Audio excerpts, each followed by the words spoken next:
नमस्कार दोस्तों, पिछले साल अप्रैल के महीने में रामनवमी के समय कुछ लोग पकड़े गए गौ हत्या करते हुए आगरा के शहर में। इसकी वजह से आगरा में उस वक्त कम्युनल हिंसा भी छिड़ गई थी। ये इकलौता ऐसा इंसिडेंट नहीं है। अगस्त 2022 में भी ऐसा ही कुछ हुआ था। उत्तर प्रदेश के कनौज डिस्ट्रिक्ट में एक शिव मंदिर के सामने किसी आदमी ने मीट फेंक दी और उसकी वजह से हिंसा छिड़ गई। ऐसा ही कुछ मई 2020 में भी हुआ था। कोयम्बटूर मंदिर के सामने किसी ने मीट फेंक दी। फरवरी 2024 उत्तर प्रदेश के मुरादाबाद में कुछ लोग गौ हत्या काउस की स्लॉटरिंग करते हुए पकड़े गए। ये सारी खबरें सुनकर एक चीज आपके दिमाग में जरूर आएगी, आखिर ये कौन लोग हैं जो हिंदुओं की भावनाओं को ठेस पहुंचा रहे हैं और हिंदुओं को भड़काने की कोशिश कर रहे हैं। इसका जवाब वो नहीं जो शायद आप सोच रहे हो। पहली खबर का न्यूज आर्टिकल देखिए। यूपी पुलिस के अनुसार गौ हत्या के पीछे असली जिम्मेदार थे हिंदू महासभा के कुछ कार्यकर्ता जो हिंसा भड़काना चाह रहे थे। दूसरी खबर, शिव मंदिर के सामने मीट फिकवाई चंचल त्रिपाठी नाम के एक आदमी ने। इसने एक मुस्लिम कसाई को इसके लिए 10,000 रुपए दिए थे। इसके पीछे कारण था कि ये वहां के SHO हरिश्याम सिंह के खिलाफ बदला लेना चाह रहा था। तीसरी खबर, कोयम्बटूर के मंदिर के सामने मीट फेंकने वाला आदमी था हरिराम प्रकाश, एक unemployed civil engineering graduate. Police के अनुसार ये मेंटली डिस्टर्ब्ड था। चौथी खबर, गौ हत्या के पीछे मुरादाबाद में यूपी पुलिस ने अरेस्ट किया 4 लोगों को, जिनमें से एक था बजरंग दल का लीडर। ये एक मुसलमान आदमी को एक झूठे केस में फंसाने की कोशिश कर रहे थे, इसलिए इन्होंने खुद गौ हत्या कर दी। हैरानी की बात यह कि ये काम करने के लिए इन्होंने खुद एक मुस्लिम आदमी की मदद ली। इन खबरों के पीछे की सच्चाई सुनकर अगर आप हैरान हो रहे हो तो आराम से बैठ जाओ। अगले आधे घंटे में जो मैं सुनाने वाला हूं, अपनी आंखें और कान खोलकर ध्यान से सुनना। हमारे देश में एक भयंकर माफिया चलाया जा रहा है व्हाट्सएप और मीडिया के जरिए, जिसका सिर्फ एक मकसद है, सभी हिंदुओं को ब्रेन वॉश करना और तानाशाह के हाथों कठपुतली बना देना। मैंने पिछले वीडियो में समझाया था दोस्तों कि कैसे किसी भी देश का कोई भी डिक्टेटर हो, वो हमेशा देश की मेजॉरिटी कम्युनिटी को अपना टारगेट बनाता है। भारत के केस में मेजॉरिटी कम्युनिटी है हम हिंदुओं की, और हमें ब्रेन वॉश करने के लिए जो व्हाट्सएप पर माफिया चल रहा है वो 4 डिपार्टमेंट्स पर काम करता है। पहला डिपार्टमेंट जो आपके अंदर गर्व और अहंकार भरता है। कहा जाता है कि आप हिंदू कितने महान हो। Specially so called upper caste हिंदुओं को एक गर्व दिया जाता है। चाहे आपने कुछ पर्सनल लाइफ में अचीव किया हो या ना किया हो, आपको कहा जाता है कि आप महान हो क्योंकि आप इस जात, इस धर्म में पैदा हुए हो। हिंदू धर्म में जिस व्यक्ति का जन्म होता है वो व्यक्ति बहुत ही भाग्यशाली होता है। दूसरा डिपार्टमेंट कहता है कि आप पर सदियों से अत्याचार हुआ है, ये देखो आप कितने बड़े विक्टिम हो। तीसरा डिपार्टमेंट, आप खतरे में हो, देखो हमें उन लोगों से खतरा है, वो कभी भी आकर हमें खत्म कर सकते हैं। और चौथा डिपार्टमेंट जो नरेंद्र मोदी को मसीहा बनाता है, आपको कहा जाता है कि अगर आपको कोई बचा सकता है तो सिर्फ वही एक इंसान है जो आपको आकर बचाएंगे, इसलिए सिर्फ उन्हें ही वोट दो। दुनिया का सबसे बेस्ट प्राइम मिनिस्टर है। बाप जो पैदा किया उससे बड़ा मोदी है, उतना वो भगवान है। भगवान भारत के भगवान का वरदान बन के आए हैं। इस वीडियो में तीसरे और चौथे डिपार्टमेंट को गहराई से समझते हैं, ये जानने के लिए कि लोगों को क्या क्या दिखाया जाता है उन्हें ब्रेन वॉश करने के लिए।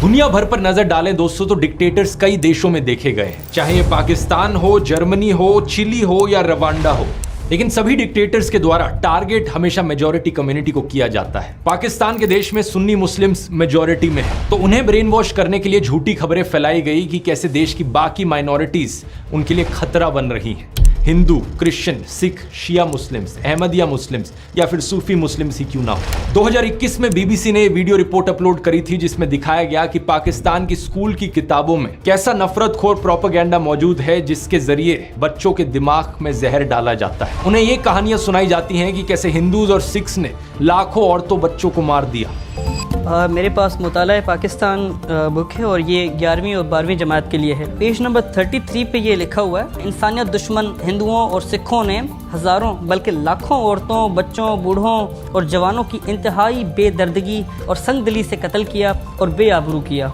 और इतना ही नहीं, यहूदियों को भी इस्लाम का दुश्मन बताया जाता है। इसके अलावा इस 2016 की रिपोर्ट को देखो या फिर इस 2021 की रिपोर्ट को देखो, जिसमें बताया जा रहा है कि कैसे अहमदिया मुसलमानों के खिलाफ भी हेट स्पीच देखने को मिलती है पाकिस्तान में। इस सब नफरत का नतीजा ये हुआ है कि पाकिस्तान आज के दिन बहुत ही बुरी हालत में है।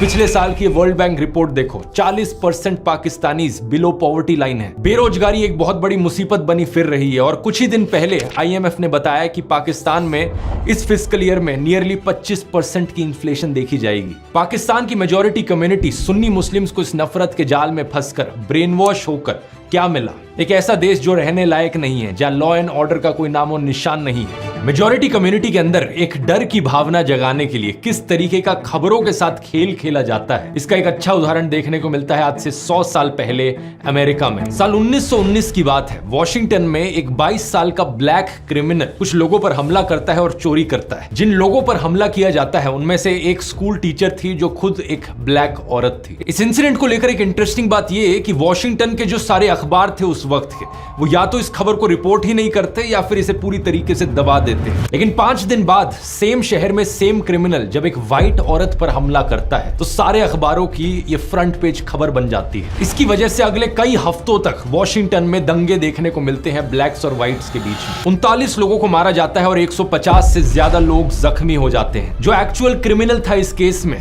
उसका अरेस्ट सिर्फ 1 साल बाद ही देखने को मिलता है जब वो कोई एक नई चोरी करता है। वॉशिंगटन पोस्ट जो उस वक्त भी एक अखबार था, वो 100 साल बाद 2019 में उस इंसिडेंट को लेकर खेद जताता है। आर्टिकल में लिखता है कि उन्हें रिग्रेट है अपने रेशियल पास्ट को लेकर। आज दोस्तों ऐसी ही कहानियां हमारे देश में दोहराई जा रही हैं। कुछ महीने पहले आपने एक खबर सुनी होगी श्रद्धा वालकर की, एक हिंदू औरत जिसे बहुत ही बेरहमी से मार दिया गया उसके मुस्लिम बॉयफ्रेंड आफ्ताब अमीन पूनावाला के द्वारा। शॉकिंग बात यह थी कि इसमें इसकी बॉडी को काट कर फ्रिज में रखा था, लेकिन हमारे गोदी मीडिया ने इस एक इंसिडेंट का इस्तेमाल किया सभी मुसलमानों के खिलाफ नफरत फैलाने के लिए। इसकी वजह से national broadcasting and digital standards authority NBDSA ने 50,000 रुपए का फाइन लगा दिया मुकेश अंबानी के चैनल न्यूज 18 पर। 4 शोज जिन्हें एंकर किया गया था अमीश देवगन और अमन चोपड़ा के द्वारा, इन्होंने नफरत फैलाई थी। 1 लाख रुपए का फाइन टाइम्स नाउ नव भारत पर भी लगाया गया इसी चीज को लेकर। इस इंसिडेंट का इस्तेमाल करके सोशल मीडिया पर भी भरपूर तरीके से नफरत फैलाई गई। एक गोदी इन्फ्लुएंसर ने बॉलीवुड एक्ट्रेस सोनाक्षी सिन्हा की फोटो अपलोड करी उनके मुस्लिम दोस्त के साथ। श्रद्धा की खबर को देखते हुए शत्रुघ्न सिन्हा ने दहेज की लिस्ट से फ्रिज को हटा लिया है। सुदर्शन न्यूज ने एक प्रोग्राम चलाया जिसकी हेडलाइन थी मेरा अब्दुल ऐसा नहीं है की हकीकत। एक और गोदी इन्फ्लुएंसर ने ट्विटर पर पोस्ट किया आपका अब्दुल भी वैसा ही है। जी न्यूज ने ट्वीट करके प्रोग्राम चलाया मेरा अब्दुल वैसा नहीं है वालों के लिए सबसे बड़ा सबक है ये केस। और ऑफ कोर्स व्हाट्सएप माफिया ने भी अब्दुल शब्द का इस्तेमाल करके बहुत सारे जहरीले मैसेजेस फैलाए। ये सारे पोस्ट और मैसेजेस सिर्फ एक चीज साबित करना चाहते हैं कि हर एक मुसलमान आदमी एक पोटेंशियल खूनी है। अब्दुल शब्द का प्रयोग यहाँ पर सभी मुसलमानों को डिनोट करने के लिए किया जा रहा था। कुछ ही दिन पहले एक और ऐसी खबर आई कर्नाटका से, जहां पर एक मुस्लिम आदमी फयाज ने एक हिंदू लड़की नेहा को मार दिया। एक बार फिर से ये सारे गोदी इन्फ्लुएंसर्स और व्हाट्सएप माफिया को चलाने वाले एक्टिवेट हो गए और सभी मुसलमानों के खिलाफ नफरत उगलने लग गए। मकसद सिर्फ एक, हिंदुओं को ब्रेन वॉश करो और हिंदुओं के अंदर डर बिठाओ कि हिंदू खतरे में है और हमें अगर इस खतरे से बाहर निकलना है तो मोदी को वोट देना होगा। अब जिन लोगों को ब्रेन वॉश ऑलरेडी किया जा चुका है उन्हें इस चीज में कुछ भी गलत नहीं लगेगा। वो कहेंगे क्या गलत है इसमें, ये मर्डर यहाँ पर हुआ, मुसलमान ने किया, ये सारे मुसलमान ऐसे ही होते हैं। उन्हें अगर आप बोलने की कोशिश करोगे तो सिर्फ 1-2 इंसिडेंट्स है, वो आपको 10 ऐसे इंसिडेंट्स गिना देंगे। शारदा आफ्ताब, नेहा फयाज, साक्षी साहिल खान, निकिता तौसीफ, अरशद प्रभा, अंकिता शाहरुख, रितिका सईद, मानसी दीक्षित, मुजम्मिल, इन सभी केसेस की लिस्ट सुनाने के बाद ये आपसे कहेंगे ये देखो कहा था ना मैंने, ये सारे मुसलमान ऐसे ही होते हैं, ये सारे के सारे पोटेंशियली खूनी होते हैं। क्या है इसके पीछे का सच, इस खबर को देखो। श्रद्धा वालकर के केस के 2 हफ्ते बाद एक और केस हुआ था पांडव नगर में। अंजन दास नाम के एक आदमी को उनकी पत्नी पूनम के द्वारा मार दिया गया और श्रद्धा के केस की तरह उसकी भी बॉडी को काट कर फ्रिज में स्टोर किया गया। इतना ही नहीं, इसके 3 महीने बाद इस खबर को देखिए। नजफगढ़ के पास मित्राऊ गांव में साहिल गहलोत ने अपनी live in partner Nikki Yadav को मार दिया। मारने के बाद उसकी बॉडी को अपने ढाबा में फ्रिज में रखा। सेम दिन उसने एक शादी भी कर ली। इन दोनों केसेस की डिटेल्स बिल्कुल वही श्रद्धा आफ्ताब केस वाली डिटेल्स हैं। सिर्फ एक फर्क है, इन दोनों केसेस में कोई हिंदू मुस्लिम का एंगल नहीं है जैसा उस वाले में। इसलिए आपने इन खबरों के बारे में कहीं सुना ही नहीं होगा और ना ही मीडिया वालों ने इस खबर को चलाया होगा। इस रिपोर्ट को देखिए। बिहार के वैशाली डिस्ट्रिक्ट में अमन कुमार सिंह ने एक 17 साल की लड़की सोनम परवीन को मार डाला। हिंदू लड़का मुस्लिम लड़की, इसलिए गोदी मीडिया इसकी बात करेगा ही नहीं। न्यूज 18 हिंदी की वेबसाइट पर एक खबर जरूर छपी, लेकिन इन्होंने लड़के का नाम नहीं लिखा। बस ये लिखा कि हत्या के पीछे प्रेम प्रसंग की आशंका जताई जा रही है। यूपी के शामली डिस्ट्रिक्ट से इस खबर को देखिए। नाइमा उर्फ ईशा अपने घर से भाग गई गई और एक लव मैरिज करी अंशु के साथ। अंशु एक शार्प एज हथियार से ईशा पर हमला करता है और इसे मारने के बाद उसकी बॉडी कुएं में फेंक देता है। वहां के एसपी ने इंटरोगेशन के बाद बताया कि हस्बैंड अंशु ने अपना गुनाह कबूल किया। रसूलपुर गांव की इस न्यूज रिपोर्ट को देखिए। 20 साल की गुलनाज खातून को जिंदा जला दिया गया एक आदमी और उसके दोस्तों के द्वारा, क्योंकि उसने मैरिज प्रपोजल रिफ्यूज कर दिया था। यहाँ अक्यूज्ड कौन था? सतीश कुमार राय। पिछले साल जब साक्षी और साहिल खान की खबर मीडिया में फैलाई जा रही थी तो उससे कुछ दिन पहले एक और वैसा ही इंसिडेंट हुआ था। बिहार का एक लेबरर रामानुज साहू सूरत गया अपने परिवार से मिलने। उसका अपनी पत्नी रेखा के साथ झगड़ा हुआ और उसने रेखा पर 10 बार चाकू से वार किया। जब उसकी 19 साल की बेटी ने अपनी मां को बचाने की कोशिश करी तो उसने उसे भी मार डाला। नजफगढ़ की इस खबर को देखिए। विपुल सिंह नाम का आदमी खुले में धमकी देता है कि वो मुसलमान औरतों को मोलेस्ट करेगा और मारेगा। दिल्ली पुलिस और एनसीडब्ल्यू ने इस पर कॉग्निसेंस भी लिया। या फिर 5 महीने पहले की कर्नाटका की इस रिपोर्ट को देखिए। 39 साल का आदमी प्रवीण अरुण, इसने अपनी 21 साल की एयर होस्टेस कोलीग आयनाज के साथ दोस्ती करी। जब आयनाज ने इससे कम्युनिकेट करना बंद कर दिया, ये उसके घर में गया और उसे मार डाला। और इसके बाद इसने उसकी मां को भी मार डाला, उसकी बड़ी बहन को भी मार दिया और उसके छोटे भाई 14 साल के उसको भी मार दिया। फिर से हिंदू आदमी है, मुस्लिम औरत है, तो गोदी मीडिया इसकी बात नहीं करेगा, ना ही आपको व्हाट्सएप पर सुनने को मिलेगी। 20 दिन पहले की इस खबर को देख लीजिए। 26 साल की रुखसार उर्फ रिया को उसके लिव इन पार्टनर ने मार डाला और उसकी बॉडी को एक कबर्ड में स्टफ कर दिया। अक्यूज्ड कौन था? विपुल टेलर नाम का आदमी। जब दैनिक जागरण में एक खबर छपी तो इन्होंने लड़की का नाम कहीं मेंशन नहीं किया अपने आर्टिकल में। अब इस खबर को देखिए। बेंगलोर में रहने वाला प्रदीप एक रुखसाना नाम की औरत से संबंध बनाता है। दोनों का साथ में बच्चा होता है। रुखसाना उससे शादी करना चाहती है, लेकिन वो ये नहीं चाहता था, तो उसने रुखसाना का खून कर दिया। ये भी कुछ ही दिन पहले की खबर है कर्नाटका से। मेरा एक ही सवाल है नफरत फैलाने वाले नमूनों से। आपको मैंने इतने सारे केसेस गिना दिए यहाँ पर पिछले 1-2 सालों के, जहां पर हत्या करने वाला एक हिंदू था। तो क्या यहाँ पर यह कहा जा सकता है कि हर हिंदू आदमी यहाँ पर एक पोटेंशियल खूनी है? ऑब्वियसली नहीं कहा जा सकता। देश में 55 से 60 करोड़ हिंदू आदमी रहते हैं। इन 20-30 केसेस को लेकर जनरलाइज नहीं किया जा सकता कि सारे हिंदू लड़के ऐसे होते हैं, और ठीक इसी तरीके से मुसलमानों को भी जनरलाइज नहीं किया जा सकता। देश में रहने वाले करोड़ों मुस्लिम आदमी हैं, सारे के सारे पोटेंशियल किलर नहीं होते। ये एज्यूम करना एक बहुत ही बेवकूफी वाली चीज है और ये आपका नफरत खोर माइंडसेट दिखाती है। अगर आपको ऐसा लगता है तो बड़े अफसोस की बात है, मुझे कहना पड़ रहा है कि आपका ब्रेन वॉश हो चुका है। एनसीआरबी की रिपोर्ट क्राइम इन इंडिया 2022 के अनुसार देश में 4.5 लाख क्राइम्स हुए हैं औरतों के खिलाफ इस 2022 के साल में। इन 4.5 लाख क्राइम्स में से 28,522 एफआईआर्स दर्ज कराई गई मर्डर की, जिनमें से 8,125 फीमेल्स थी। अब एक साल में अगर 8,000 से ज्यादा मर्डर के केसेस हो रहे हैं जहां पर औरतों को मारा जा रहा है, तो ऑब्वियस सी बात है इनमें से कुछ मर्डर्स ऐसे होंगे जो एक मुसलमान आदमी ने किए होंगे, कुछ ऐसे होंगे जो एक हिंदू आदमी ने किए होंगे। हर तरह के परम्यूटेशन कॉम्बिनेशन यहां पर आपको मिल जाएंगे। हिंदू आदमी हिंदू औरत, मुस्लिम आदमी मुस्लिम औरत, हिंदू आदमी मुस्लिम औरत, या मुस्लिम आदमी हिंदू औरत।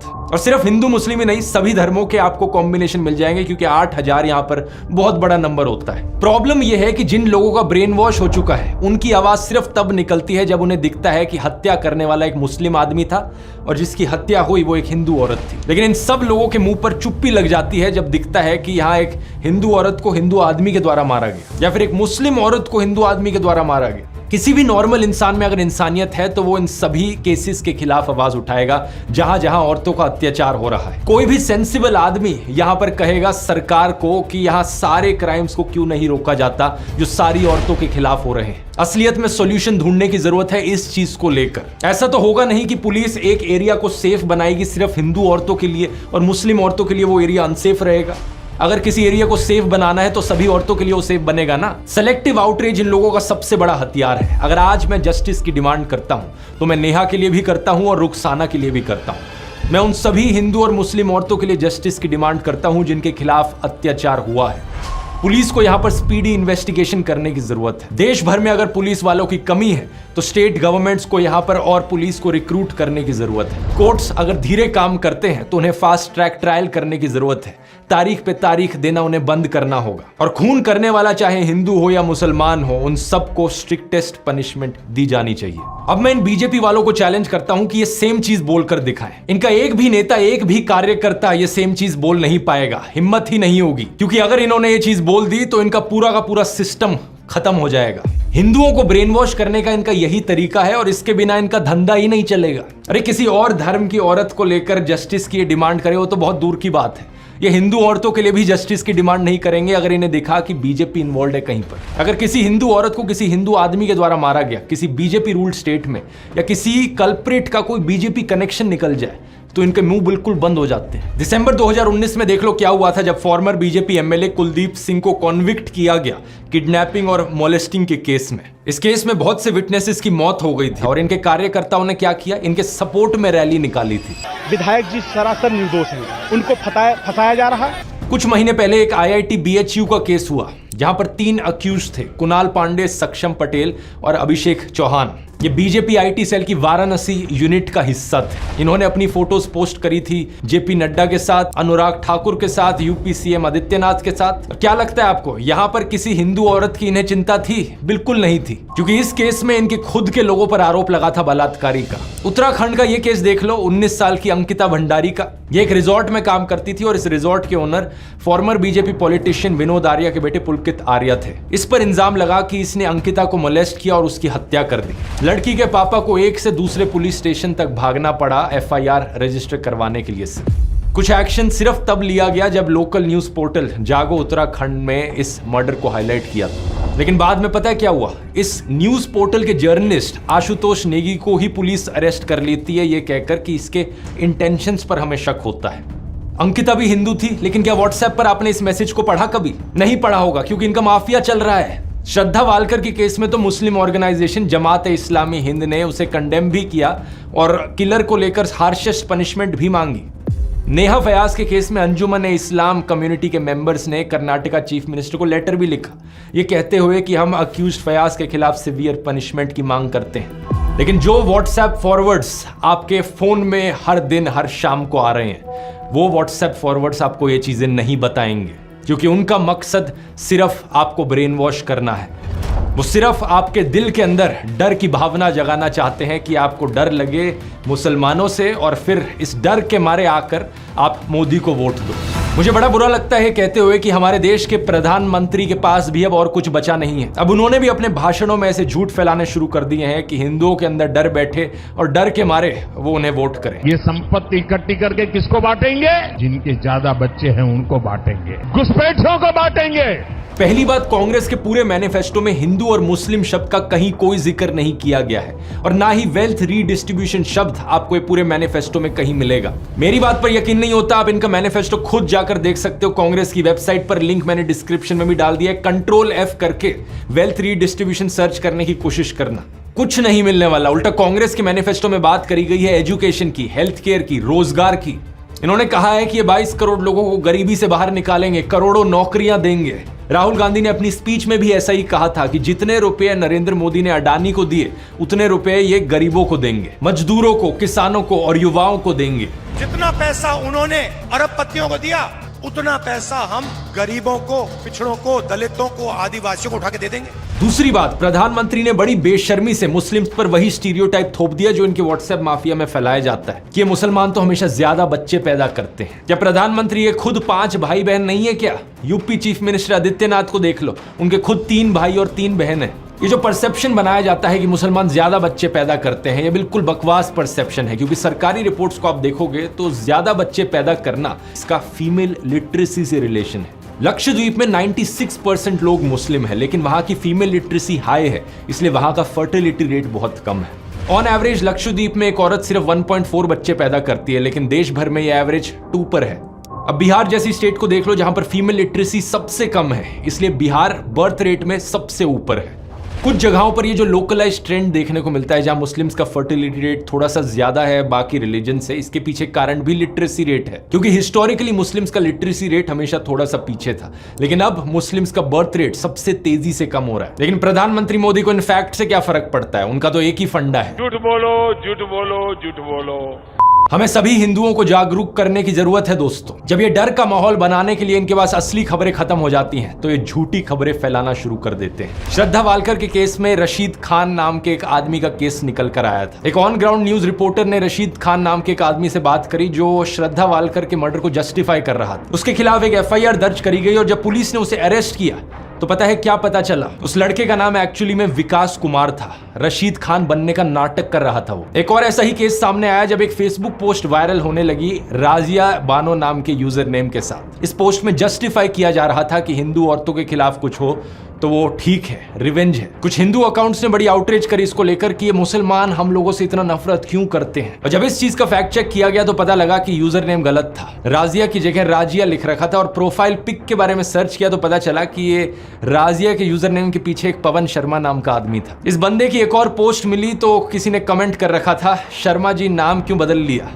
तो उस आदमी ने लाफिंग इमोजीज के साथ रिप्लाई किया, पवन भाई अब मुल्ली बनोगे क्या? सॉरी मुल्ला। और इसने रिप्लाई किया, just wait and watch dear. कुछ लोग नफरत के पागलपन में इतने अंधे हो गए हैं कि ये खुद से नफरत की खबरें फैलाते हैं ताकि इल्जाम वहां मुसलमानों पर डाला जा सके, उनकी इमेज को बदनाम किया जा सके। वीडियो के शुरू में मैंने आपको ऐसे ही कुछ किस्से सुनाए थे जहां पर बजरंग दल और हिंदू महासभा के मेंबर्स ने जाकर गौ हत्या करी, और वो भी इसलिए ताकि किसी मुसलमान पर इल्जाम डाला जा सके कहकर कि ये देखो ये मुसलमान लोग हैं जो हमारी गौ माता की हत्या करते हैं। यहां पर एक बहुत बहुत बड़ा खेल खेला जा रहा है दोस्तों। झूठी खबरें कितनी ज्यादा फैलाई जा रही हैं आप यकीन नहीं करोगे। एक यूजर अभिषेक कुमार अपने आप को मोदी का परिवार कहते हैं, ये वीडियो शेयर करते हैं जहां पर कुछ लड़कियां एक आदमी के पीछे भागकर उसे डंडों से मार रही हैं। लिखा जाता है वीडियो कहां से है ये पता नहीं, लेकिन ये देखकर बहुत अच्छा लगा कि हिंदू बेटियों ने लव जिहादियों को सबक सिखाना शुरू कर दिया है। अगर सर्च करके देखोगे वीडियो कहां से है, उत्तर प्रदेश का ये इंसिडेंट है 2018 का, और जिस आदमी को मारा जा रहा है उसका नाम है कपिल चौहान,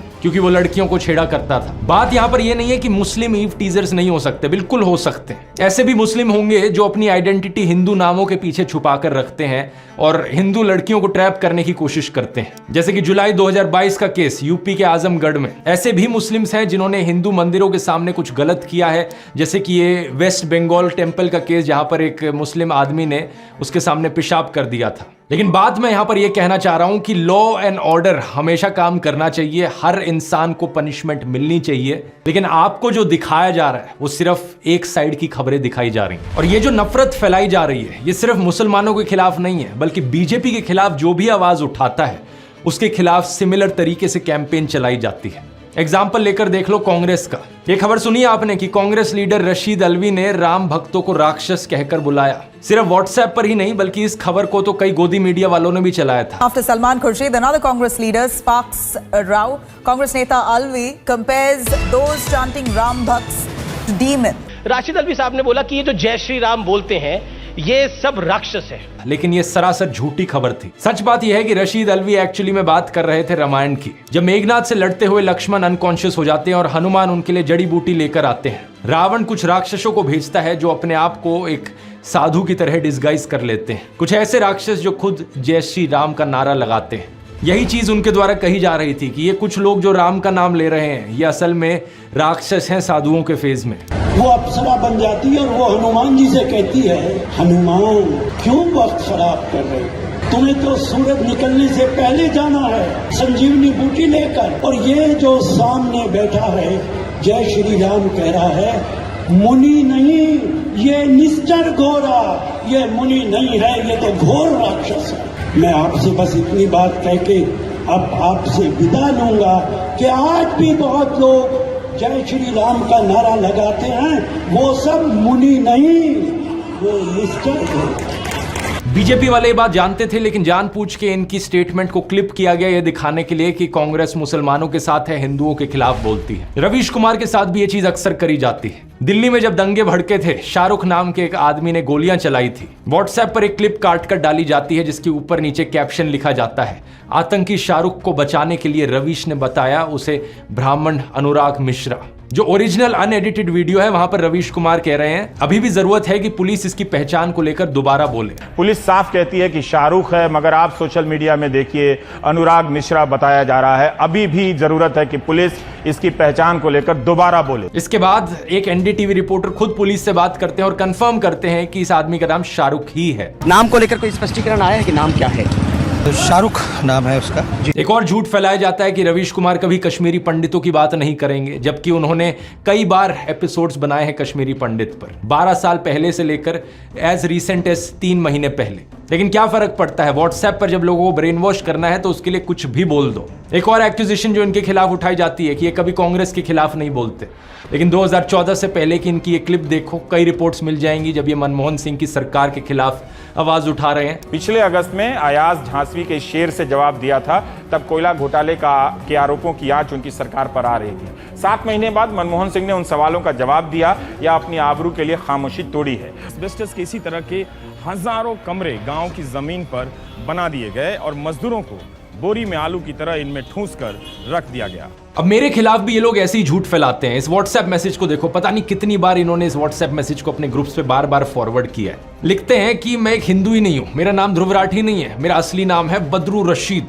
और इतना ही नहीं, इन्होंने मेरी वाइफ यूली को भी पाकिस्तानी बना दिया। और नीचे देखो क्या क्या बकवास लिख रखी है कि यहाँ पे पाकिस्तानी आर्मी का कनेक्शन है, ISI है, अमेरिका है, दाऊद इब्राहिम का कनेक्शन है। क्या बकवास लिखते हैं, मुझे सुनकर हंसी आती है, आपको भी हंसी आ रही होगी, लेकिन इसके पीछे का एजेंडा देखो क्या है। जो भी बीजेपी के खिलाफ बोलने की कोशिश करता है उसे किसी ना किसी तरीके से मुसलमान बना दो, पाकिस्तानी बना दो, क्योंकि जो ओवरऑल गेम यहाँ पर खेला जा रहा है वो यही है कि हिंदुओं के अंदर डर बैठाना है। और जो भी इनके खिलाफ बोले, अगर कोई वो हिंदू बोल देना इनके खिलाफ, तो वो हिंदू हो ही नहीं सकता। ये अपने फॉलोअर्स को, अपने ब्रेन वॉश लोगों को यही दिखाना चाहते हैं कि जो भी वहां से आवाज उठा रहा है इनके खिलाफ वो हिंदू नहीं है, वो सिर्फ मुस्लिम लोग हैं।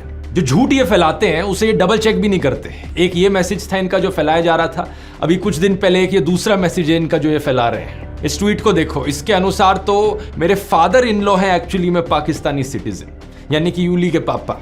फिर लिखते हैं कि यूली इकलौती बेटी है उनकी। ये चीज भी झूठ है, अगर इन्होंने मेरे व्लॉग्स देखे होते तो इन्हें पता होता कि वो इकलौती नहीं है। मतलब कुछ बिलीवेबल तो हो जो कह रहे हो, लेकिन अनफॉर्चुनेट चीज ये है कि जो लोग ब्रेन वॉश्ड हो चुके हैं इनके माफिया के अंडर आकर, उन्हें इससे फर्क ही नहीं पड़ता। ये एक लॉजिकल सेंसिबल दिखने वाली झूठी कहानियां क्यों बनाने में टाइम वेस्ट करें, जब इनके जो लोग व्हाट्सएप मैसेजेस पढ़ रहे हैं वो इन बेसर पैर की झूठी कहानियों से ही कन्विंस्ड हो जा रहे हैं। व्हाट्सएप माफिया का तीसरा डिपार्टमेंट कुछ इस तरीके से लोगों के अंदर डर बिठाता है कि उनकी सोचने समझने की शक्ति बिल्कुल स्विच ऑफ हो जाती है।